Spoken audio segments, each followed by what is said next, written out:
Salut à tous, c'est Louis. Aujourd'hui, une nouvelle vidéo très importante dans laquelle on parlera de ce qui s'est passé un petit peu tout au long de la semaine. Donc, on parlera principalement des deux grosses crypto-monnaies qui sont le Bitcoin et l'Ether. Je vous parlerai aussi d'autres crypto-monnaies dont j'ai déjà parlé un petit peu sur cette chaîne, comme Cardano ou Polkadot. Et enfin, je parlerai d'une dernière crypto-monnaie dont je n'ai pas encore parlé sur cette chaîne, qui est Atom. Donc, restez bien jusqu'à la fin de la vidéo car j'en parlerai à la fin. Je parlerai pas dans cette vidéo de Solana et Luna parce que bon, j'en ai déjà parlé cette semaine. Et puis bon, les projets sont en train de grimper comme vous le voyez et comme je pu vous le dire dans les précédentes vidéos. Donc je pense que c'est pas nécessaire de les couvrir pour cette fin de semaine. Donc commençons directement par le Bitcoin. Là, on peut voir donc le canal que j'avais tracé précédemment, toujours avec cette croissance depuis juillet. Donc là, on est sur des chandelles journalières, à intervalles journaliers, avec notamment les deux grosses poussées et corrections dont je vous parlais la dernière fois. Donc toujours un cycle haussier. Si maintenant on se base sur des chandelles plus de 4 heures, donc sur du plus court terme, on peut voir qu'on a quelque chose qui est en train de se dessiner. Donc comme je vous le dis dans mes précédentes vidéos, avec quelque chose qui est en train de se former entre ces deux lignes, donc cette ligne de résistance et cette ligne de support. Aujourd'hui, si on zoome un peu plus sur le graphique, on peut voir qu'on est toujours en train de consolider dans cette zone. Donc ça fait depuis le 21 octobre qu'on est en train de consolider. Je m'attends notamment à une montée vers le haut, comme je le disais dans les précédentes vidéos, avec notamment ce drapeau qui permettrait d'avoir un rebond à la hausse dans les prochains jours, peut-être les prochaines semaines. Donc pour le Bitcoin, je pense qu'on a vraiment pas de souci à se faire aujourd'hui. Voilà, rien de nouveau pour l'instant. Cette semaine a été assez calme. Pas trop vu de volatilité, mais je pense que dans les prochains mois, avec l'arrivée du mois de novembre, comme on le sait, ce mois-ci est très important pour le Bitcoin et les crypto-monnaies. Donc chaque année, comme on a pu le voir l'année dernière, on a vu beaucoup de volatilité arriver. Donc je pense que là, on va en voir aussi. On n'échappera pas à la règle et puis on ira soit vers le haut, soit vers le bas. Mais selon moi, selon le scénario que je vous ai présenté dans les précédentes vidéos, on ira tout de même vers le haut, toucher sans doute des sommets historiques en novembre, voire vers fin novembre. Ensuite, pour ce qui est de l'Ether, donc si on se base sur du long terme avec des chandelles journalières, on voit que l'Ether suit à peu près la même courbe que le Bitcoin. On a vu la première correction, la deuxième vague haussière, et selon moi, on risque sans doute d'avoir un petit peu le même schéma que pour le Bitcoin, c'est-à-dire de voir cette consolidation arriver.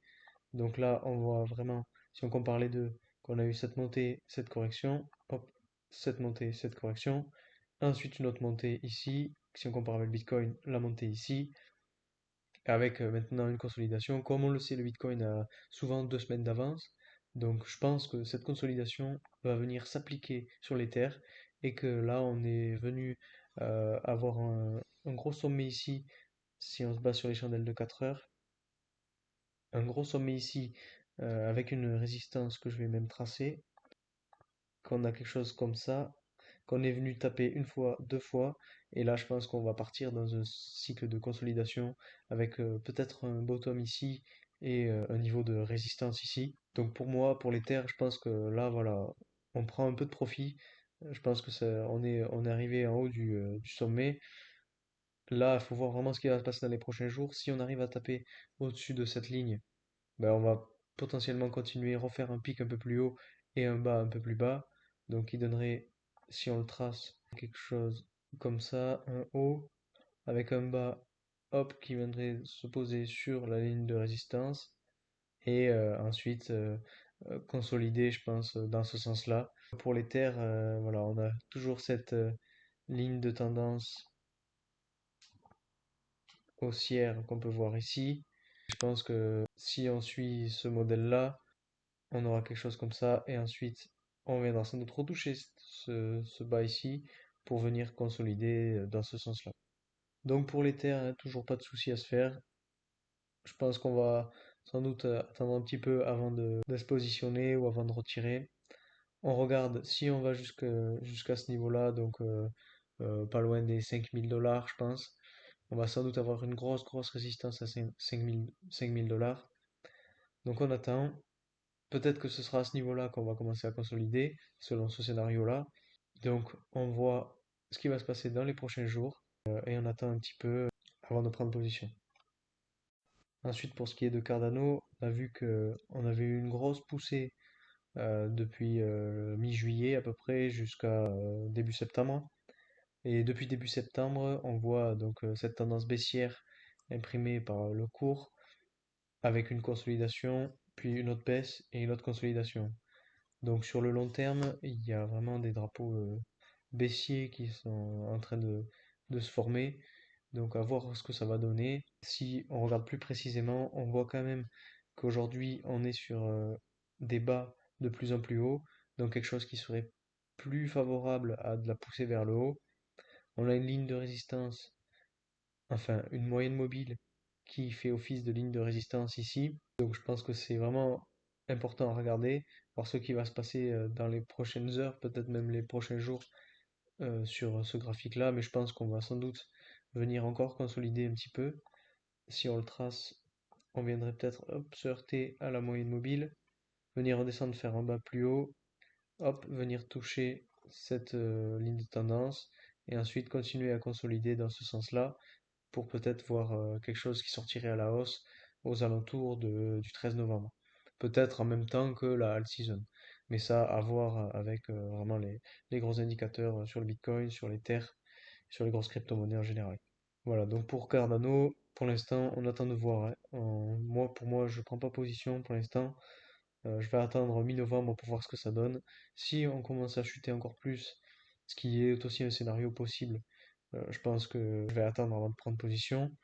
Si on arrive et qu'on fait des bas encore plus bas et qu'on descend jusqu'à allez, cette ligne-là, donc 1,4 $, je pense que là, faut vraiment s'inquiéter pour Cardano.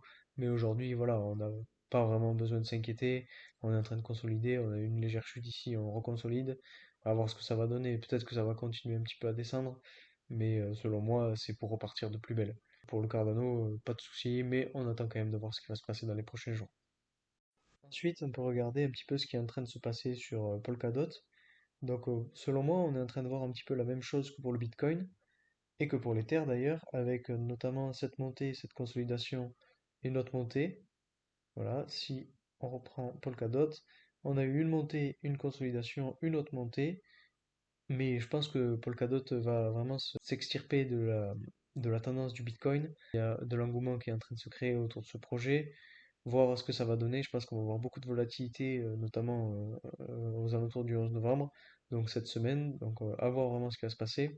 Si on regarde plus précisément donc sur un graphique avec des chandelles de 4 heures, on peut voir qu'on est dans cette tendance haussière, qu'on imprime des bas de plus en plus haut. Vraiment là c'est flagrant. On est supporté par les moyennes mobiles, donc pas de souci à se faire. Vraiment, pour Polkadot, je pense que c'est un beau projet sur lequel il faut certainement miser. Moi, ça fait un moment que j'ai misé dessus, mais voilà, je vous conseille peut-être d'attendre un petit peu, de voir, voir ce que ça va donner, parce que là on est vraiment dans des sommets, donc attendre un petit peu, peut-être une correction avant de rentrer dans le projet. Encore une fois, c'est pas un conseil financier, mais vraiment je vous livre mon analyse suite à mes recherches, et je vous conseille vraiment de faire vos propres recherches, c'est le plus important. Donc voilà, et pour Polkadot, aujourd'hui, selon moi, on va vraiment aller plus haut, on attend les nouvelles du 11 novembre, et puis on va voir ce qui va se passer. Mais de toute façon, je vous tiendrai au courant sur le futur de cette crypto-monnaie. Et enfin, donc la nouvelle crypto-monnaie dont j'ai pas encore parlé sur cette chaîne, donc c'est Atom, donc Cosmos. C'est une crypto-monnaie que j'apprécie aussi énormément. Je pense que je suis rentré dans le projet vers là, je pense, vers le 20 avril à peu près. Bon, avait connu un pump pas trop mal, puis une rechute. Donc voilà, j'ai gardé quand même ma position. Et aujourd'hui, on a vu cette crypto-monnaie remonter très fortement, avec peut-être un pattern en cup and handle, mais pas assez flagrant selon moi, avec la cup and handle et la anse qui serait ici, mais c'est pas assez. On n'a pas eu une poussée assez forte ici pour parler d'un pattern comme ça, mais ça y ressemble. Donc peut-être à surveiller, parce que si on est à cette ligne de résistance Si on est à cette ligne de résistance là et qu'on passe au-dessus, bah, je pense que ça peut encore aller très très haut, donc à surveiller tout de même. Donc ça c'était sur des chandelles journalières. Si on passe maintenant à du graphique sur des chandelles de 4 heures, on peut voir que ben, on a vraiment une grosse consolidation depuis environ le 19 septembre. Donc voilà, ça fait presque un mois qu'on consolide avec un petit peu comme le Bitcoin est en train de faire, avec un niveau de support à 30 dollars et un niveau de résistance qui serait plus, lui, à 43 dollars. Donc avec environ 15 dollars de battement entre les deux. Donc pour les traders, je pense qu'il faut prendre du profit à ce niveau-là et recharger à ce niveau-là. Voilà, je pense qu'on est vraiment dans ce secteur de consolidation. Après, une autre chose qu'il faut regarder, si on zoome un peu plus sur le graphique, c'est que là, on a quelque chose qui est en train de se dessiner avec des bas de plus en plus hauts et des hauts de plus en plus bas. Donc peut-être avec une formation en drapeau, à voir ce que ça va donner. Donc si on arrive à, à taper un petit peu au-dessus sur cette ligne de tendance, je pense qu'on va venir la retoucher. Peut-être se positionner ici et repartir à la hausse. Peut-être aller même jusqu'à ce niveau de résistance là. Mais je pense que ce scénario arrivera lors de la all season. Si on a la all season qui commence vers le 10-11 novembre par là, au 15 novembre, on aurait sans doute quelque chose comme ça. Par contre, si les altcoins n'ont pas encore décidé à tous pumper, ben on aura sans doute quelque chose qui viendrait faire quelque chose qui viendrait encore consolider dans ce niveau-là entre les deux niveaux de support et niveau de résistance. Voilà, donc les deux scénarios possibles. Je vous invite à faire vos recherches sur ce projet, qui pour moi est un très beau projet, avec des bases solides et qui, lors de la saison des altcoins, pourra extrêmement pumper. Je pense qu'on n'a pas encore pumpé, donc c'est encore le moment de rentrer dans le projet. Mais voilà, attention, attendre vraiment une correction pour pouvoir rentrer correctement dans le projet et faire de gros gains par la suite. Donc c'est tout pour aujourd'hui. Vidéo assez courte, hein, mais c'est pour faire le point un petit peu sur ce qui s'est passé toute cette semaine. Donc n'hésitez pas à mettre un like si la vidéo vous a plu, à mettre un commentaire aussi, ça m'aide beaucoup. Et bien sûr à vous abonner, voilà, ça me fait toujours très plaisir. Merci à ceux qui s'abonnent, merci à ceux qui likent. Et je vous dis à très vite pour de nouvelles analyses. Salut!